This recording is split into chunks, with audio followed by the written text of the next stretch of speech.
Alright, let's talk about Sweatin' by Marien. It's a great song that most say is a benchmark in any professional drummer's education. So, Sweatin' is a song that's, most people would just say it's in 5, but what does that exactly mean when we go to play the song? It's not just in 5, it's in quarter time. Which means there's 4 quarter notes, right? 1, 2, 3, 4. And each note has 5 partials. 1, 2, 3, 4, 5, 1, 2, 3, 4, 5, 1, 2, 3, 4, 5, 1, 2, 3, 4, 5. Quintuplets. The quintuplet grid and Sweatin', the same thing. So, before we're gonna get into the actual vocabulary of the song, let's just talk about how to get used to the quintuplet grid. So the first thing you're going to want to do is just play singles. You know, 1, 2, 3, 4, 1, 2, 3,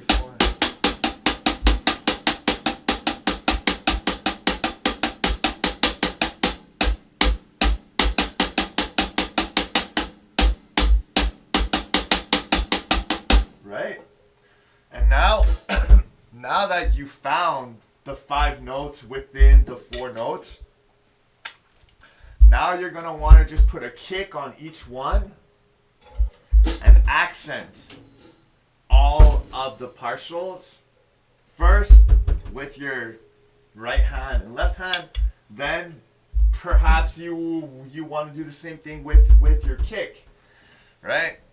But what I am going to do is I'm going to do it with open hi-hats, because Sweatin' has a lot of displaced open hi-hats, and it's just fun. It's just a fun thing to do. So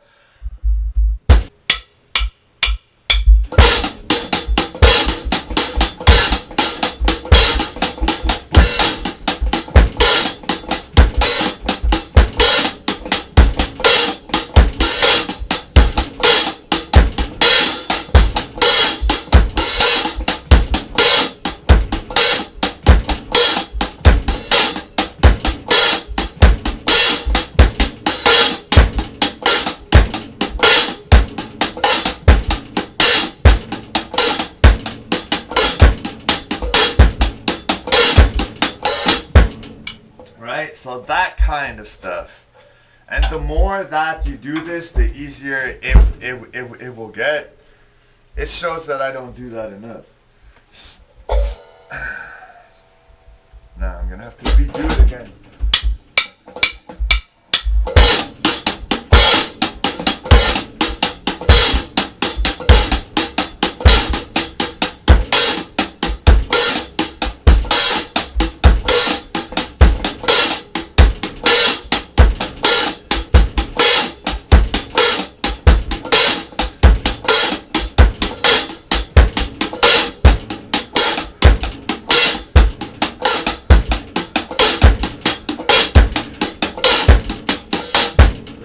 So you do that. So now that you've gone through that, you're going to want to do the same thing but with just kicks, right? And the main thing that you're going to want to focus on is 5 to 1.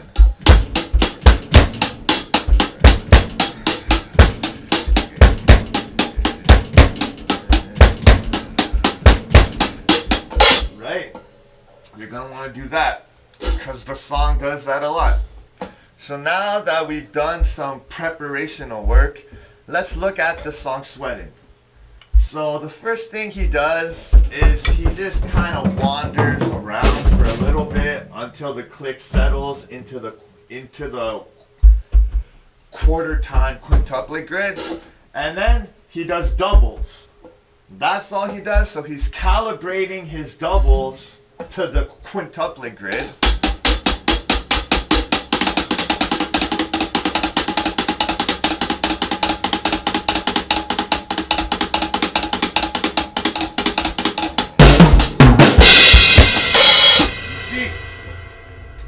It's as simple as that. He's preparing for the fill, and then it goes straight into the first thing he does. What's the first thing he does? A shuffle. It's counterintuitive, right? A song's in 5, the first thing he does is a shuffle, but it was a revelation to me when I realized it was just a shuffle, bro. So the first thing he does is a shuffle. So you want to be able to run a shuffle through the quintuplet grid, right? So it's not that hard because you're gonna have a downbeat, an upbeat, a downbeat, and an upbeat because it's in quarter time, right? There will always be upbeat, downbeat, downbeat, even if it's in 7, 11, it doesn't matter. It's still 4 and then numbers, right? Right? So you're gonna want to do that, and it's not that hard because you're gonna have the first is on the first, right? And then the 5, right? So the downbeat is gonna be on the left hand, right?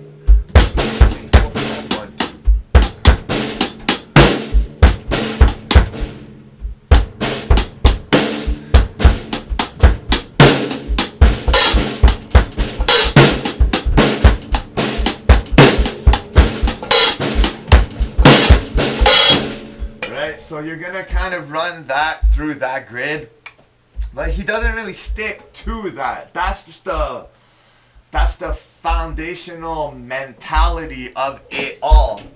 But quickly, you're gonna start using all of your double kicks, and start using flam tap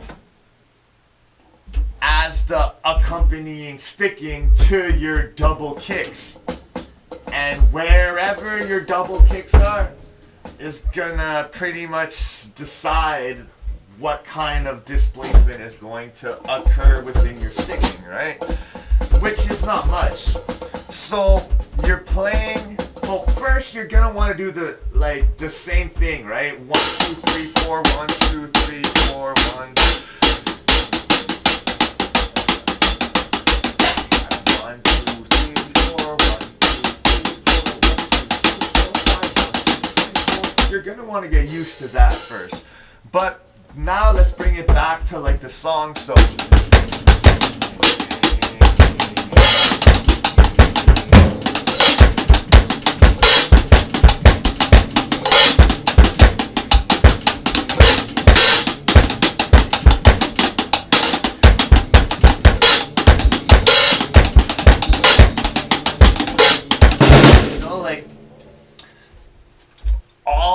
all of that stuff, it's all just double flams and random cubes, right? But in 5, and then you kind of border the downbeat with open hi-hats, you know. So you see.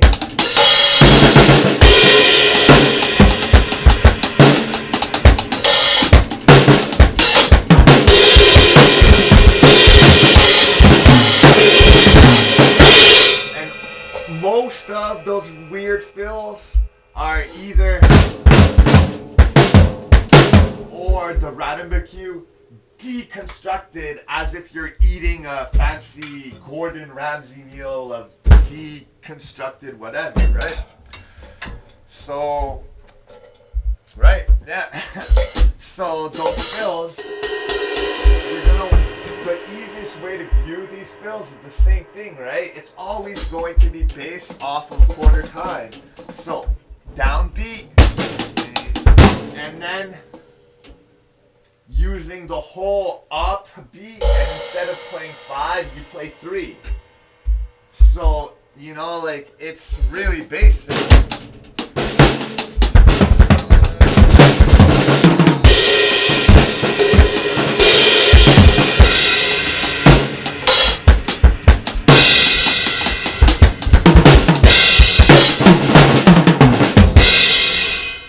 right? So let's go back now and talk about those open hi-hats. One of the cool things that I see is that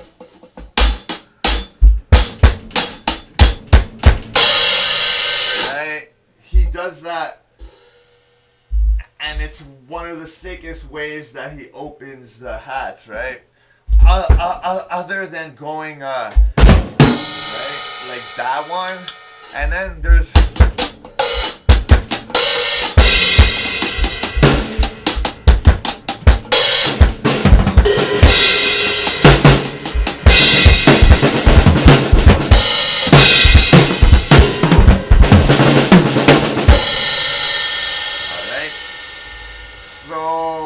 what happens next? Now you're playing this song, and all of a sudden there's a second verse. So what happens at the second verse is ultimately up to you. You can stay practicing the whole song with this vibe, or you can use flam tap, right? Which is a huge part of this song, and it's one of the rudiments that all the gospel cats play. So a flam 5 is what I'm trying to say. Flam 5, right? The flam 5 is just a double stroke with a flam,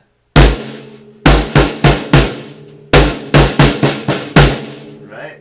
Double stroke with the flam right, double stroke with the flam left. It's just a 5-stroke roll with a flam at the start of it.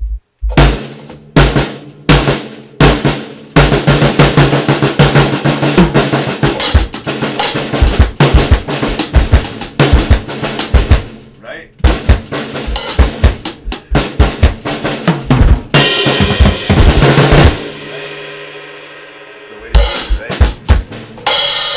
One beat that I forgot to talk about, which is the one in between, which is paradiddle 5, is another glue, which is useful because as you're starting to see, it's all mirroring rudiments, right? There's a mirror, so if we're going to talk about paradiddle 5, paradiddle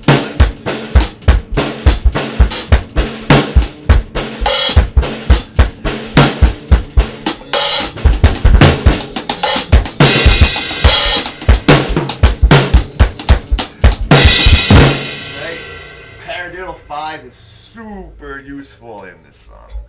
And with paradiddle 5, the best thing to do is practice every displacement. So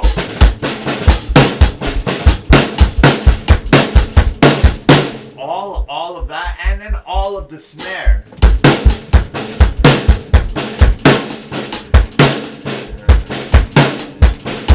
Right? Put the snare in all the possible places, because then you're going to be free to follow the bass line and the music wherever it goes. You're going to have been prepared, because you're going to have done your all of your grids to where you're going to be ready to go anywhere that the quintuplet enables one to. So now we've done that little bridge part, and it goes back to the song, which is what's been going on, but the fills keep getting bigger and bigger and bigger, and they're starting to sound like they're faster, right? Like you're staying in the grid, and it doesn't sound as hip as what they are doing. So what are they doing? Remember, technically you're just playing 4/4 in quintuplets. So 6 and all your hip hop 6-tuplet stuff, it's all fair game. If you do 6 per click instead of 5, right? Which is just one rate above, and that's kind of the like trick with high-end drumming, is to learn every ratio, right? you want to learn 2 to 3 and 2 to 4, 3 to 6, but you also need 1 by 1. Because the more that you can do rates 1 by 1 by 1, the more control you're going to have over time. And your pocket is going to get better and better, you know?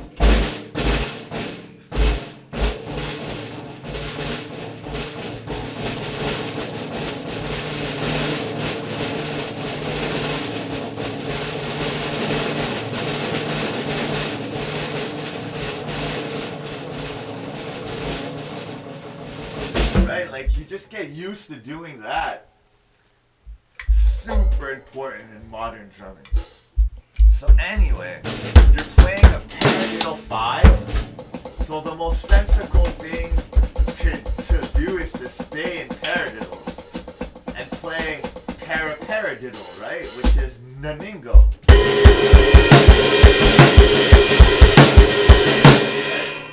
But do this in six tuplets, right?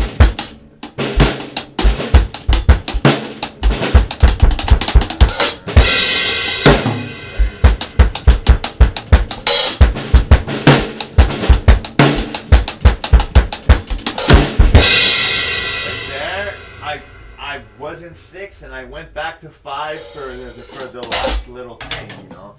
And he's mostly doing that, right? He's starting to do all of his hip hop stuff.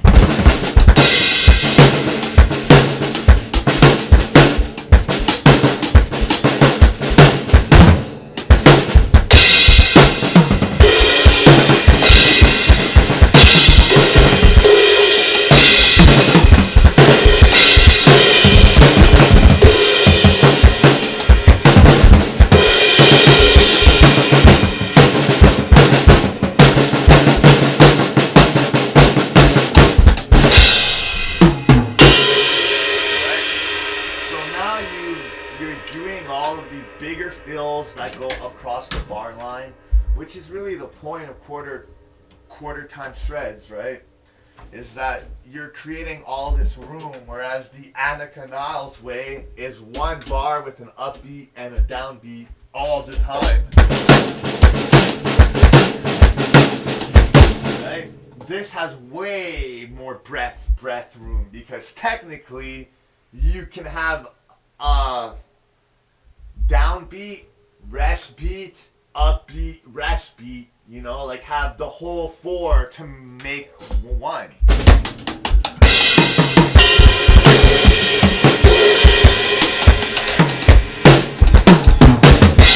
You know, and that's where the fills come in, and then you just displace. So instead of starting the fill on a 1 or the weird triplet on the 1, start it in the negative space. And you pretty much have most of what's going on. And I mean, Dana's not even really going like he does now, you know? Like, it's a sick song. Super complicated, but it's reserved and rich and classy, more so. And you're gonna have to think about having the proper ratio of groove and crazy fills, because if there's too many fills, it doesn't end up sounding great. And if like you don't do it as rich, it sounds cool, like the Sharik Tucker version.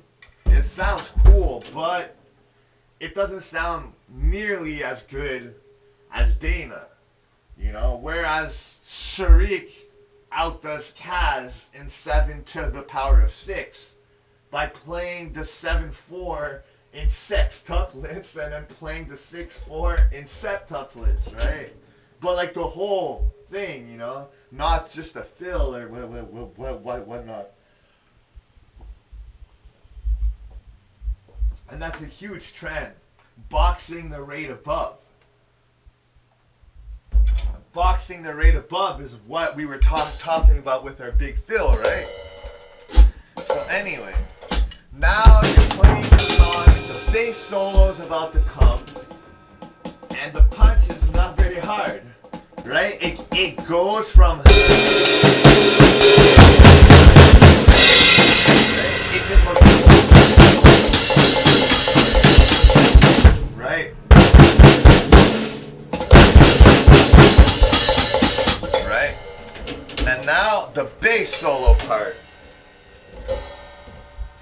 Now, there's a lot of ways to play the bass solo part that I've experimented with over the years. But when I saw Peter Haas, a Swiss drummer, doing a Swiss exercise, I realized that the main thing going on was this exercise, right? Peter Haas, Haas. So this cat was laying down a Swiss triplet, and he was accenting every 5. So, and then, right, it goes tau, left, and then the second right, you know? But Dana kind of uses that as a foundation, but then starts to do more 5 language within the triplet grid, or the triplet group grid, but it's still in the quintuplet rate grid, right? So in that case, what I started doing was using triple flames and their different accent displacements.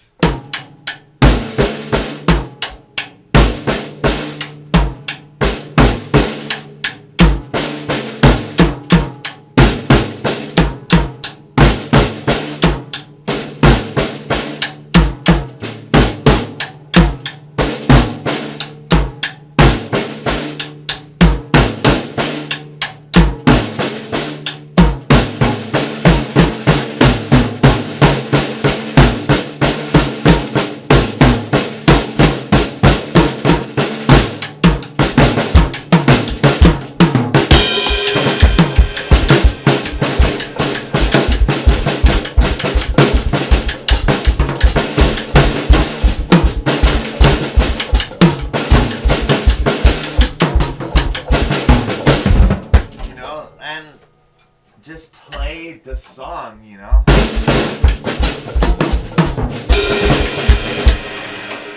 And now, let's go back to the Swiss stuff.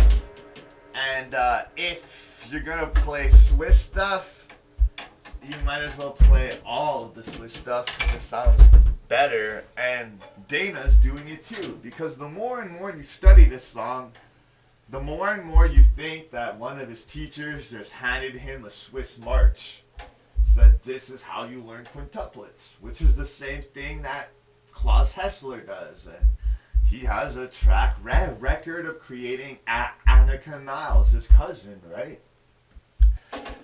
So this is the secret stuff, you know? So you can do the flam 5, right?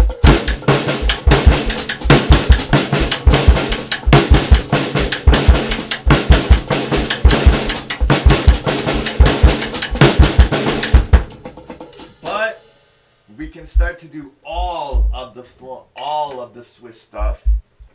So let's go back to the single roll, and we're gonna build this up to something cool, right? So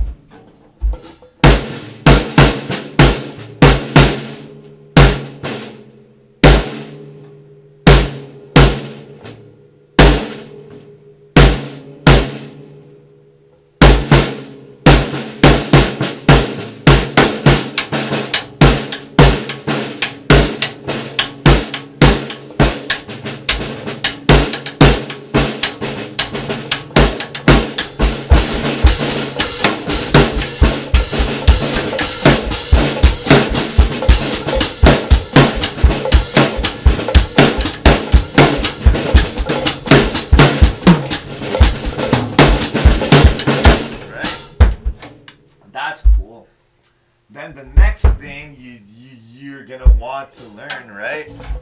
Once you put doubles inside there, is the final of 7.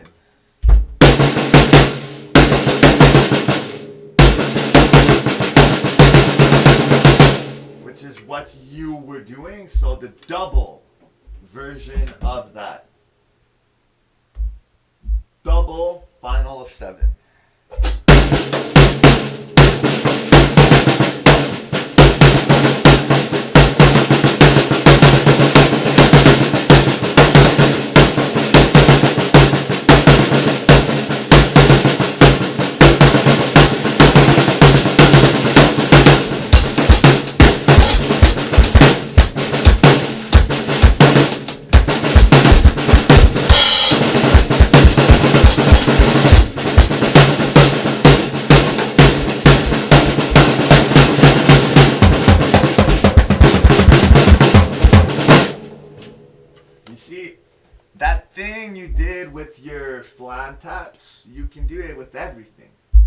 So, you know, you can play 4 like this.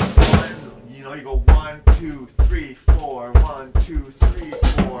1, 2, 3, 4. Anything, especially accents, right?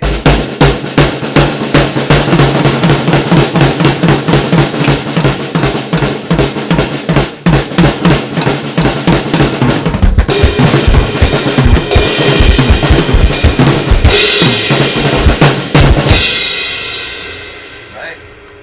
So you're playing the bass solo.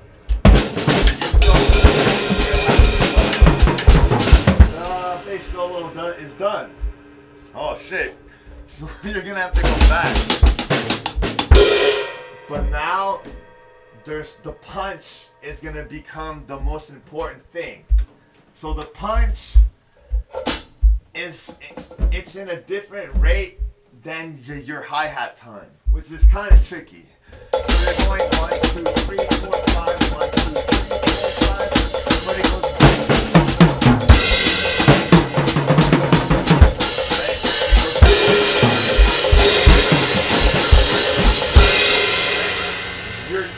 going in 2 groups of 5, but your hands are going in like 3 and 4. But you go 1, 2, 3, 4, 5, 1, 2, 3, 4, 5, 1, 2, 3, 4, 5, 1, 2, 3, 4, 5, 1, 2, 3, 4, 5, 1, 2, 3, 4, 5, 1, 2, 3, 4, 5, 6, 7, 1, 2, 3, 4, 5.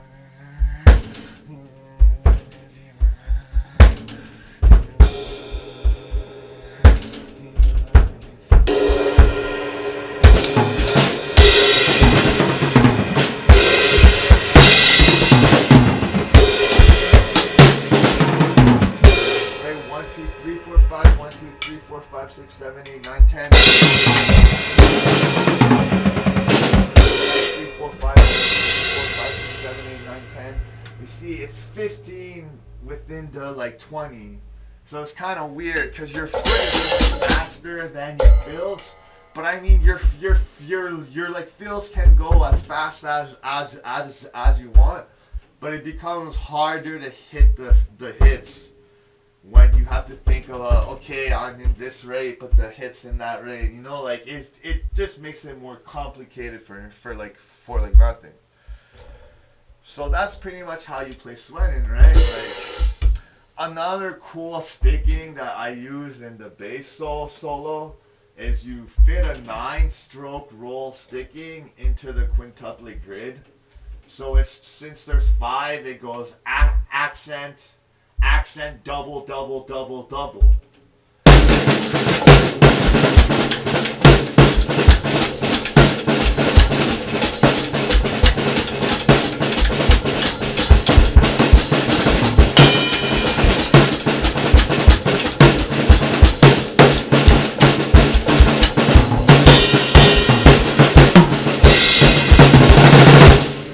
You see? So that's pretty cool, right?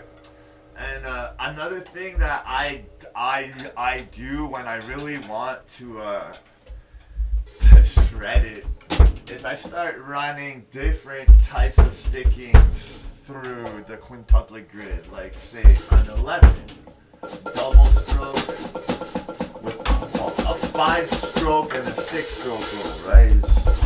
So I'm playing quintuplets.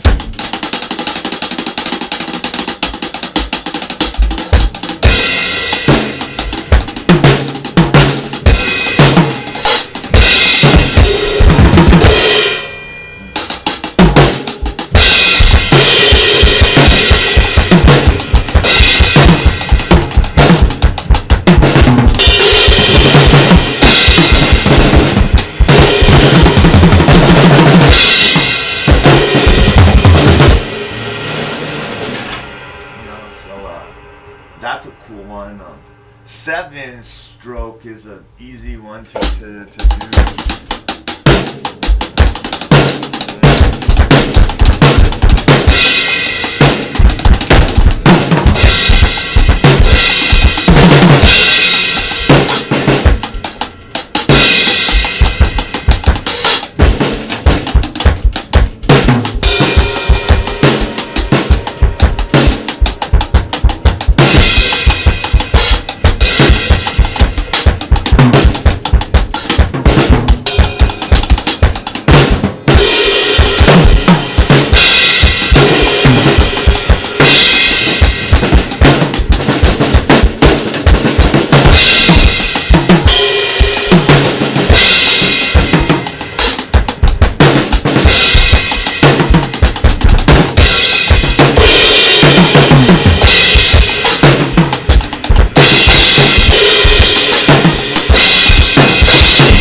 to get really funky and completely change it, another thing that you can do is,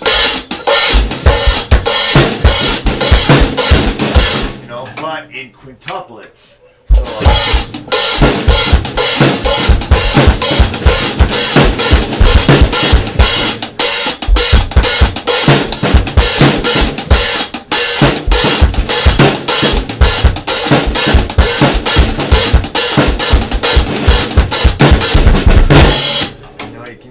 Kind of stuff.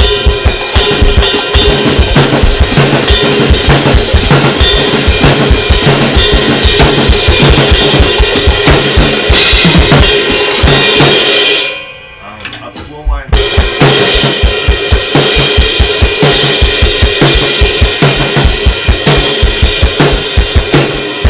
Right. 1, 2, 3, 1, 2, 1, 2, 3, 1.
Now in quintuplets, so.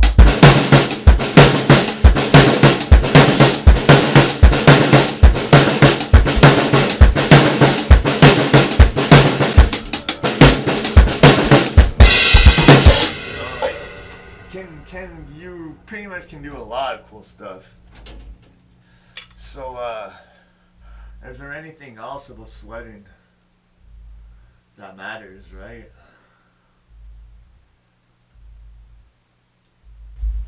I'm trying to think hard. I mean, I think that's pretty much the whole song, right? Like, what else do you want to, like, know about sweating? I mean, we can talk a little bit of 7 to the power of 6, which is a basic 7/4 groove.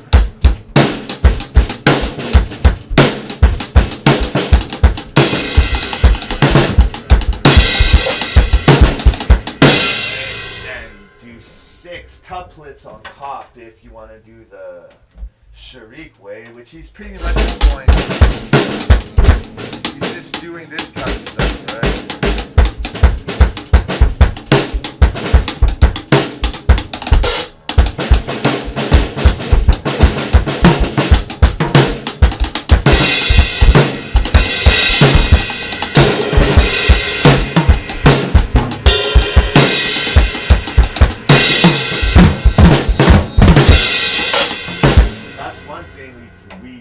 About in sweating. So how would you play 7s in sweating? Obviously they would be fills, but seeing as you're using the paradiddle 5, you might as well use the paradiddle 7, right?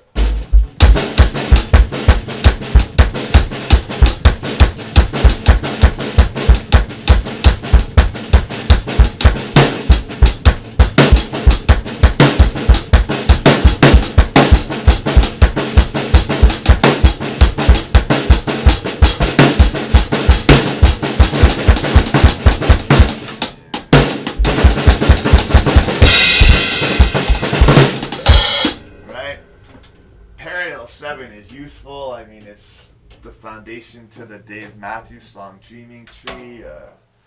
so many seven songs. Simon Silva, the illegal, he only plays this. I mean, this is the main thing he does, right? Is play this and try to solo off that. And we can talk about that, right? Soloing and how to view soloing and improvisation. I kind of view it as trampolining. So, or skateboarding, or these kind of things where you jump up inside the air and do tricks. And then you go back down. It's a visual, acrobatic motion dance phenomena, which is linguistical in nature, and heavily auric, heavily cerebral, and heavily composite of the nethers, right? So that's how these guys view it. They just view it as trampolining or bleeding rates. You can even say it this way, which is more in a snare roll and in all of your hurdas. It's all bleeding rates, right? Whether you're bleeding from a 16th to a 32nd note or a 16th to a quintuplet, like it's the same system, it's the same idea.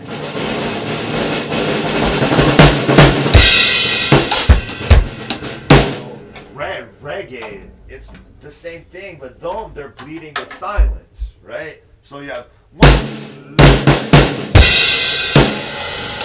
So they're bleeding with silence, which is another important thing we need to talk about. Sweatn, which is sometimes when you're displacing your stuff and you feel like you're in a weird place, open your hi-hat and fix the displacement with your rest, not your playing, right? Since it's probably a weird rest that created your weird feeling, it's going to take a weird rest to go back. And the best way to rest within a busy song, right, where you can't just stop because the song is gonna fucking stop. It's just gonna sound like shit.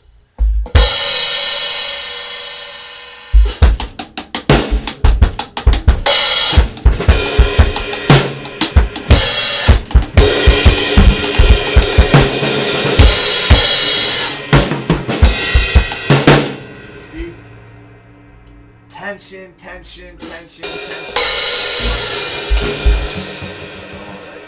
Getting back, your breath goes back in.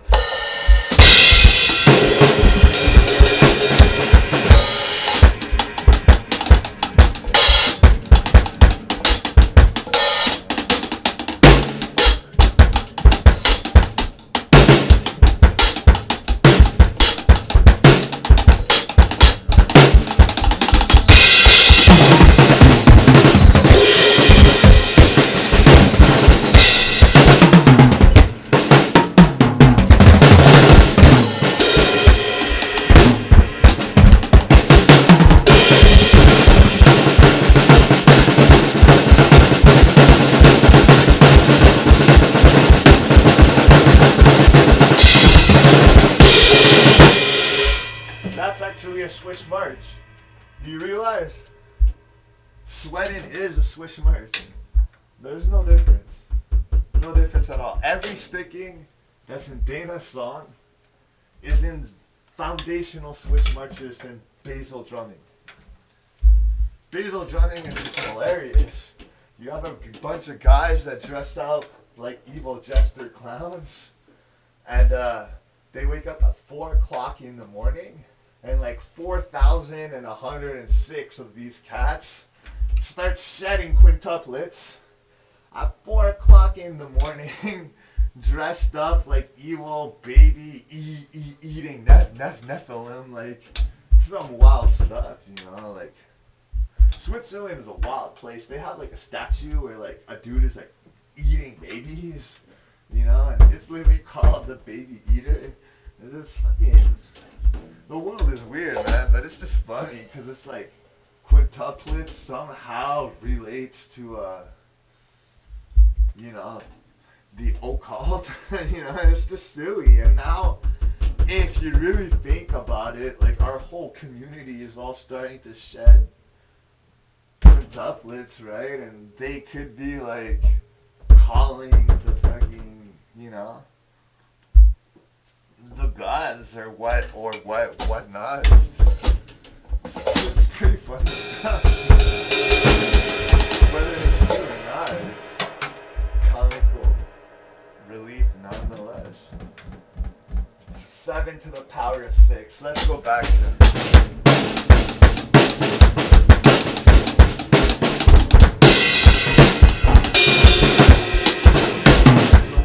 what I like to do is start to play every type of drummer's version on it.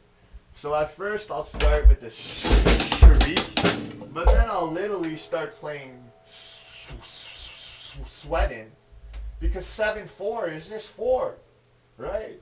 So whether I play 4 notes or 5, it doesn't change anything. And whether they're grouped in 4 or 7 fucking quarters, it doesn't change anything either. It doesn't change anything for me.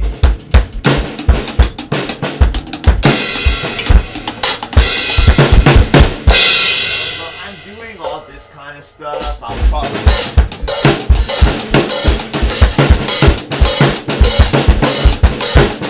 probably do that. I do the Mike Johnson way. Which is pretty cool. I didn't show you this in sweatn, which I should have. So let's go with the 5 version first, and then I'll show you the 7 version. That's the Mike Johnson pt-1 version. So the 5 version is just flat tap, diddle, diddle, diddle.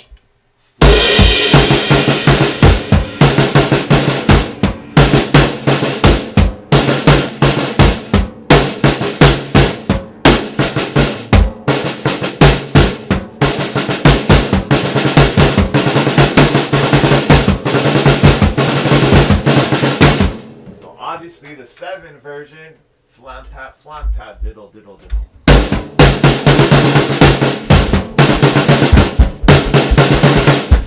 And the cool thing about this is the way that Mike does it is he replaces the flam taps most of the time for the easier paradiddle.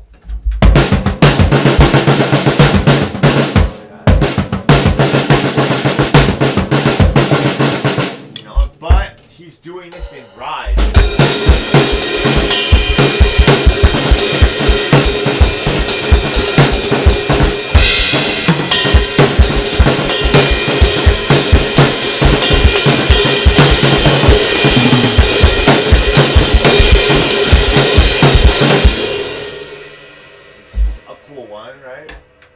So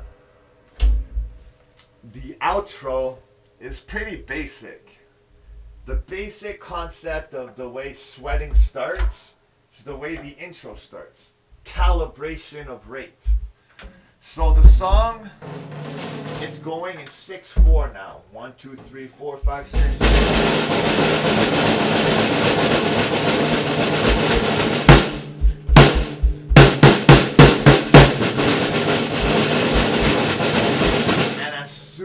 As the actual hit in starts, right? Because at first there's a build up, but as soon as the actual drumming starts, he switches from 6 to 7.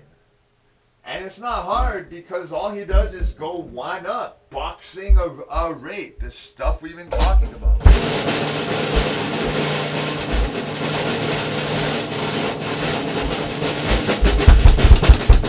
And then he goes into 7, and that's why it's so fast. And the basic thing he does is naningo, paradiddle again. But since it's in 7, it displaces by 1 each bar, right?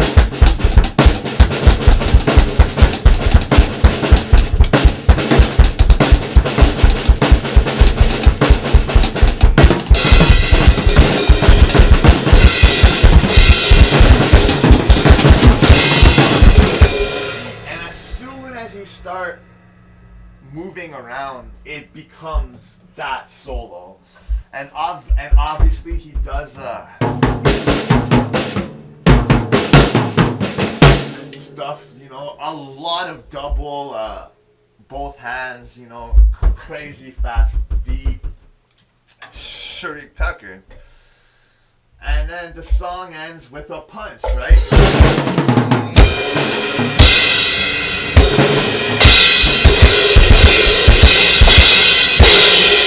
And then it's done, right? And I mean, that's how you play that song. And I mean, both these songs are similar in that they're using kind of this quarter time shred. And on top of it, they end with extremely long drum solos with as fast as you can, really shreds, you know, going around, crossing over, and just doing as much wacky stuff as possible. You know, so that has been warming up with stuttering deaf drummer Petrus Clavel, man, and I'm gonna do my set list now, which I sweated 6 times in it in a row. It's not the easiest of feats, you know. I do it daily, but I can guarantee you that your arms will feel it and your hands will be much stronger, especially with the final stroke of 7 double. I mean, man, it's like accents and then 2 loud accents, and you never do that. Well, you do when you're practicing, but I mean, you never think about it that way.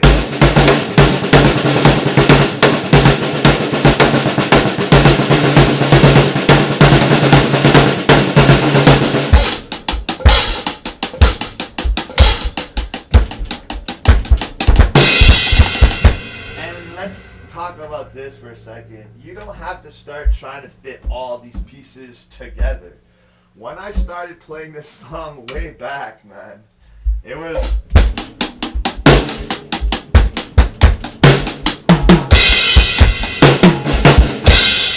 right, and then gradually I learned.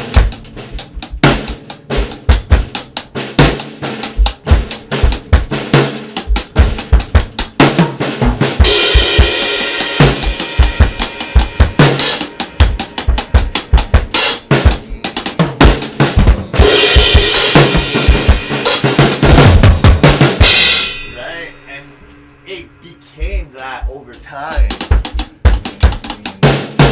It's a great song to just practice quintuplets. Practice quintuplets no matter like whichever sticking you choose. I'm just showing you the way to really sound as close to Dana as possible while still being yourself. You know, but that's pretty much it, man. Like that's how you play sweatn, and I want to see more people play sweatn.